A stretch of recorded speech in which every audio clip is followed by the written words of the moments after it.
Welcome to ஷை சிமேக்ஸ் YouTube channel. இந்த ஹெச்சிஎஃப் எல்சிஎம் எடுக்கிறது பார்த்தா நிறைய காம்படிட்டிவ் எக்ஸாம் கொஷினில் இது இருக்குது. ஓகேவா? ஏதோ ஒன்று தனியாக கேட்பாங்க. இப்போ இந்த கொஷினில் வந்து ரெண்டுமே கேட்டிருக்காங்க. ஹெச்சிஎஃப் இருக்குது, எல்சிஎம், மீசிமா இருக்குது, மீபேவா இருக்குது. ஓகேவா? இது எப்படி கண்டுபிடிக்கிறதுன்னு பார்க்கலாம். இப்போ 24 ரெண்டுமே கண்டுபிடிக்கிறதுனால நம்ம ரெண்டையும் ஒன்றா போட்டு இப்படி பண்ணும்போது ஈஸியாக தெரியும். இது ரெண்டுக்கும் காமனான நம்பர் எதால் டிவைட் பண்ணலாம்? 12ஆல் டிவைட் பண்ணலாம். இது 2 இது 3ன்னு வருமா? இந்த 2 3 எந்த டைப்லேயும் வராது, விட்டுரு. அப்போ இது என்னவோ காமனாக எதால் வகுத்தையோ அது மட்டும்தான் ஹெச்சிஎஃப்பில் வரும். அப்போ ஹெச்சிஎஃப் ஈக்குவல் டு என்ன வரணும்?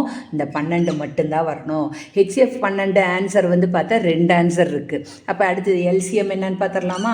இந்த எல்சிஎம் என்ன வரணும்னா ஹெச்சிஎஃப் என்ன இருக்கோ அதை போடுங்க, அதால் பெருக்கணும். எதை பெருக்கணும்? இந்த காமன் இல்லாமல் இருக்குது பற்றிய பொதுவாக இல்லாமல் இந்த 2 3 இதை ரெண்டையும் பெருக்கிடுங்க.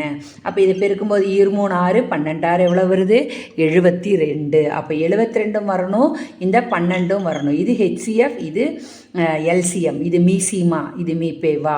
அப்போ 12,72 இந்த சி தான் நமக்கு ஆன்சர். இது எல்லா காம்படிட்டிவ் எக்ஸாம்லேயும் வரக்கூடியது.